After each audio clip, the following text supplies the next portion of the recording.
ગુજરાતથી અત્યારે જ માઉન્ટ આબુ જવાનું મન થઈ જાય તેવો વિડીયો આજે હું તમને દેખાડવાનો છું. તો અત્યારે હું પહોંચી ચૂક્યો છું રાજસ્થાનમાં આવેલા માઉન્ટ આબુમાં. સૌપ્રથમ આપણે જોવા જઈશું આબુનું સૌથી મોટું આકર્ષણ એવું નક્કી લેક. તો આમ તો નક્કી લેક તમે કોઈ પણ દિશામાંથી જોઈ શકો છો, પરંતુ જો તમારે બોટિંગ વગેરે કરવું હોય તો આજે ગાંધી વાટિકા નક્કી ઝીલ જે છે ને એની અંદરથી તમારે ટિકિટ વગેરે તમારે લેવી પડશે.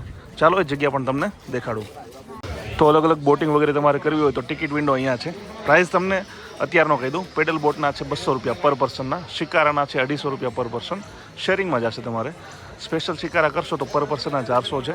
પેડલ બોટ સ્પેશિયલ કરશો તો 400 રૂપિયા પર પર્સનના છે. અને ટાઈમિંગ જે છે આ તમામમાં એ છે 30 મિનિટ. ભાઈ જો માઉન્ટ આબુ આવો અને નક્કી લેકમાં બોટિંગ ના કરો તો પછી સમજી લેવાનું કે તમારો આ ફેરો છે ફોગટ છે. જો અલગ અલગ બોટ જે છે એ ફરી રહી છે. પેડલ બોટ છે, શિકારા બોટ છે, અલગ અલગ બોટ જે છે તમે કરી શકો છો. કપલમાં આવ્યો હોય, ફેમિલી સાથે આવ્યો હોય તો અલગ અલગ પ્રકારની બોટ છે. અને માહોલ પણ અત્યારે એવો જોરદાર છે. જુઓ પાછળનો જે આખો પર્વત જે છે એ દેખાતો જ નથી, કારણ કે આખું જે વરસાદી વાદળું છે એ વાદળું એની ઉપર આવી ગયું છે. જો આ સાઈડ તમે જોશો તો ત્યાં પણ તમને વાદળો જ વાદળો જોવા મળશે.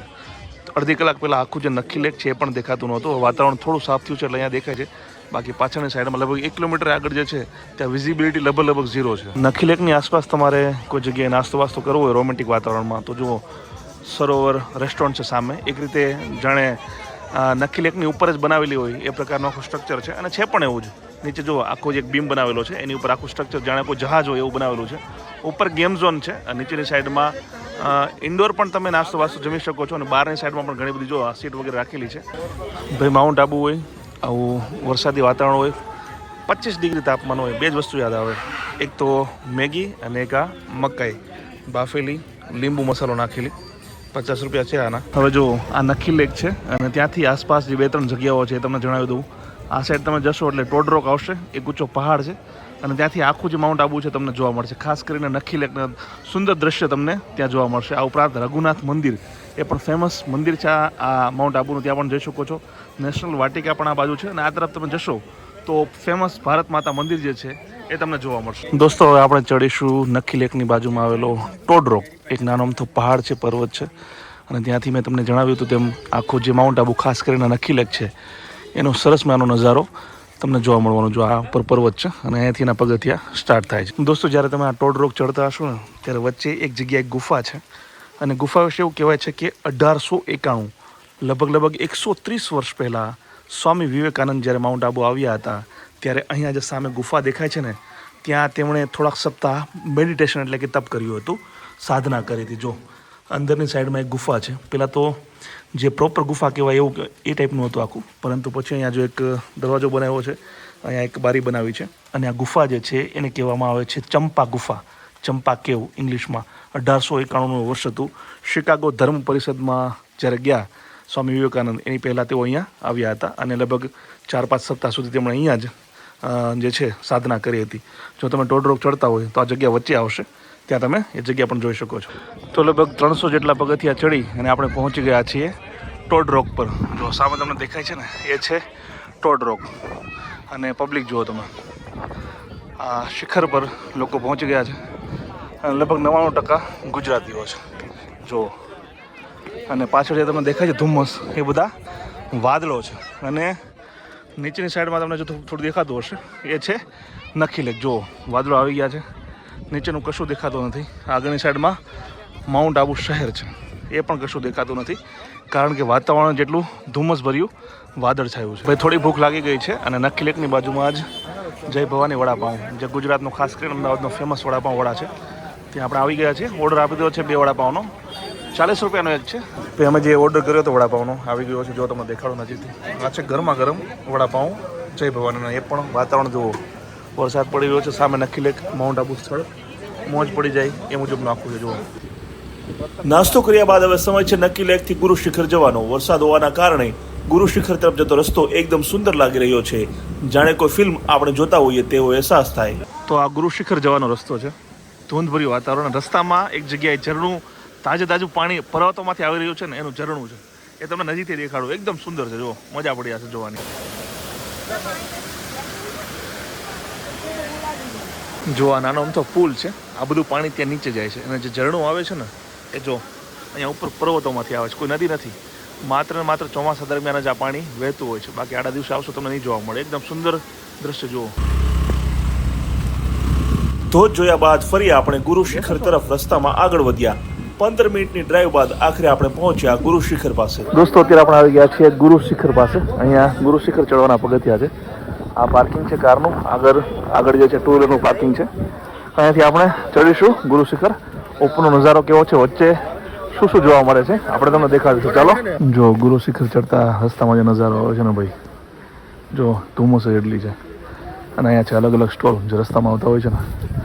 ચાલો ધીમે ધીમે આગળ વધતા જઈએ અને નજારા એન્જોય કરતા જઈએ. તો દોસ્તો ગુરુ શિખર ચડતા વખતે વચ્ચે એક જગ્યાએ રેસ્ટોરન્ટ આવશે. આમ તો ઘણા બધા રેસ્ટોરન્ટ છે, એમાંથી એક રેસ્ટોરન્ટ છે જ્યાં ઘણી બધી ગરમ ગરમ વસ્તુઓ તમને મળવાની છે. પાઉંભાજી થઈ ગઈ, પછી વડાપાઉં, અલગ અલગ વસ્તુ, છોલે ભટુરે, ચણાપુરી વગેરે તમને મળી જશે. ભાવ પણ રિઝનેબલ છે અને સ્વાદ છે એ પણ ઠીક છે, ટૂંકમાં ચાલી જાય, વાંધો નહીં આવે. અને ગરમા ગરમ તમારે દૂધ પીવું હોય કેસરવાળું તો એ પણ તમને મળી જવાનું.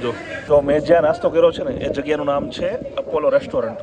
આ જ્યારે તમે ચડતા હશો ગુરુ શિખર ત્યારે વચ્ચે જ આવશે રસ્તામાં જ. જો તો ગુરુ શિખર ચડતા રસ્તામાં જ આવે છે શ્રી ગુરુ દત્તાત્રેય મંદિર ગુરુ શિખર. જો તમે જોતા હશો લખેલું છે અખંડ ધુની તપસ્યા સ્થલી ગુફા છે.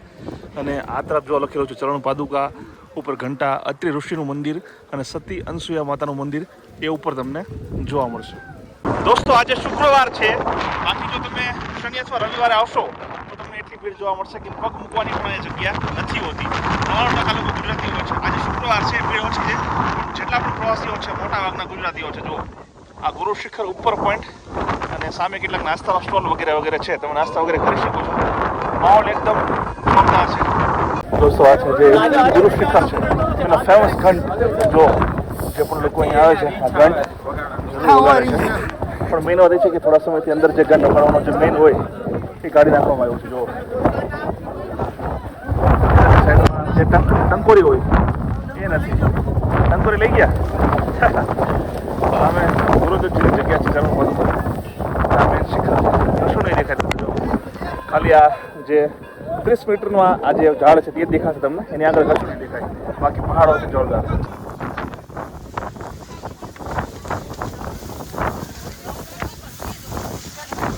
ગુરુ શિખર પર આપણે જે ગુરુદત્તની ચરણ પાદુકા છે એના દર્શન આપણે કરીશું. ચાલો.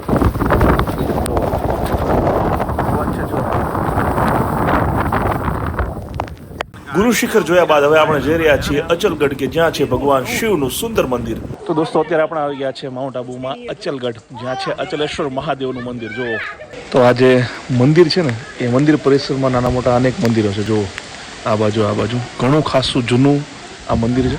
તો આજે સામે દેખાય છે એ જ મેઇન મંદિર છે. ચાલો મંદિરના અંદરથી દર્શન કરીએ, મહાદેવના દર્શન તમને કરાવું. માઉન્ટ આબુ જગ્યા અચલગઢ જે છે એ જગ્યા છે માઉન્ટ આબુમાં, અને અહીંયા છે મહાદેવ.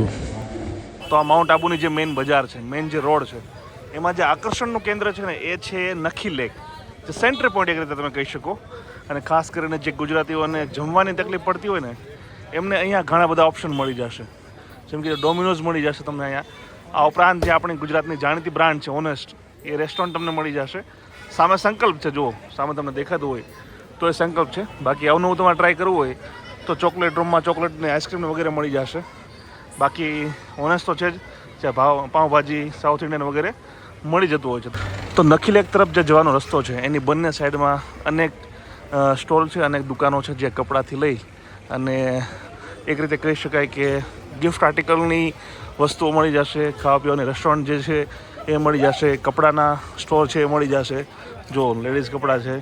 આ ઉપરાંત જ્વેલર્સ, જે ડિઝાઇનર જ્વેલર જે કહેવાય એ પણ તમને મળી જશે. તો ખરીદી કરવી હોય તમારે તો પણ તમને આ જે રસ્તો છે સામે જો નખી લેક છે, અને આ બંને સાઈડની જે દુકાનો છે એ તમારા માટે બેસ્ટ છે. અહીંથી તમે ખરીદી પણ કરી શકો છો.